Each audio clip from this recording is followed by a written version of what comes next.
You ever stop and think about the wild journey your coffee or your phone or even the t-shirt you're wearing took to get to you? It's this huge, kind of crazy web of suppliers and factories all over the globe.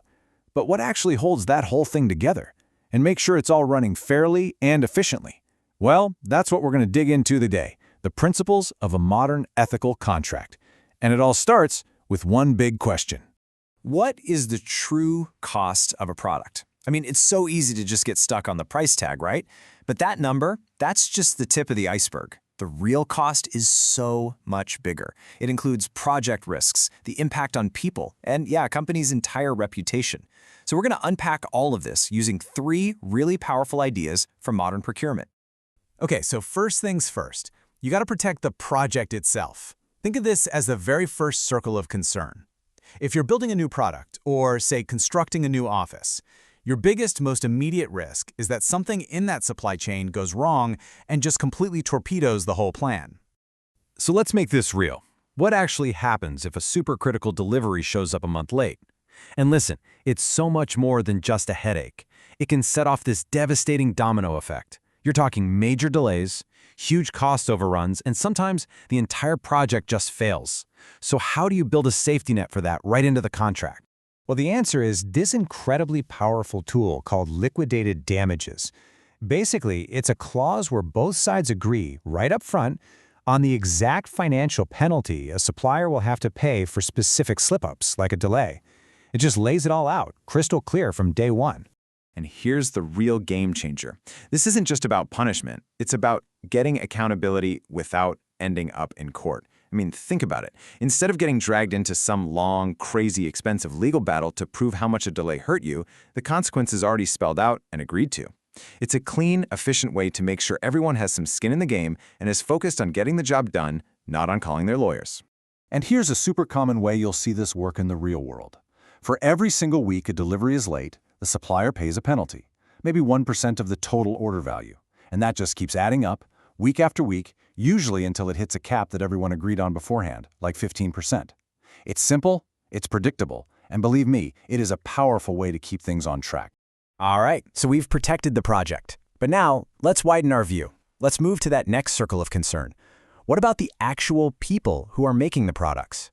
This is all about making sure that everyone in that supply chain is treated with dignity. A truly modern contract has to look beyond spreadsheets and deadlines and look right onto the factory floor. And that's where something called terms to labor standards comes in. And let's be super clear here. These aren't just, nice suggestions. These are legally binding parts of the contract. They flat out require a supplier to follow fair labor laws, pay people properly, respect working hours, and keep conditions safe. Period. So these standards are usually built on 4 key pillars. First, you've got fair wages and hours. Then, of course, genuinely safe working conditions. Third is making sure everything lines up with international benchmarks, like the conventions from the International Labor Organization, the ILO, and, this is crucial, verification. Because, look, it's one thing to have rules on paper. Companies have to use audits to make sure these standards are actually being followed in real life. Okay, now we zoom out one more time to our third and widest circle of concern, protecting the company's reputation. I mean, in the world we live in today, where everything is on social media, the choices a company makes deep down in its supply chain can have a massive, massive public impact. What you buy is basically a statement of what you stand for. And this brings us to the whole philosophy of ethical sourcing. This is all about being proactive. It's choosing to partner with suppliers not just because they're the cheapest, but because they actually share your values on human rights, on fair labor, and on being responsible for the environment. And the difference between the old way and the new way is, well, it's night and day. The old way of doing things, it was all about one thing, price. That's it. The problem is that created these huge, often hidden risks to a company's reputation.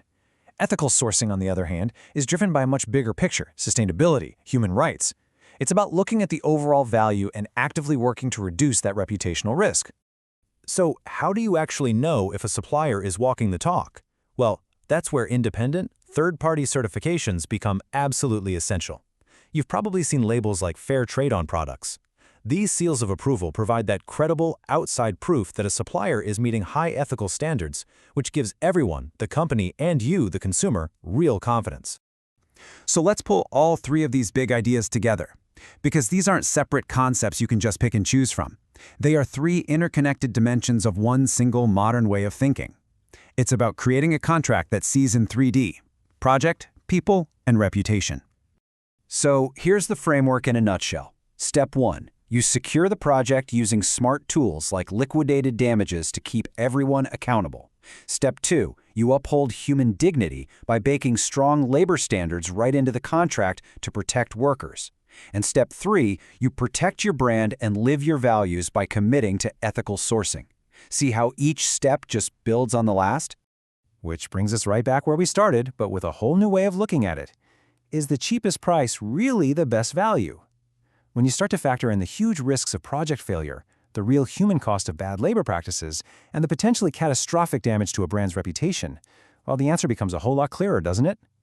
The true value is in a contract that's not just profitable, but one that's also deeply principled.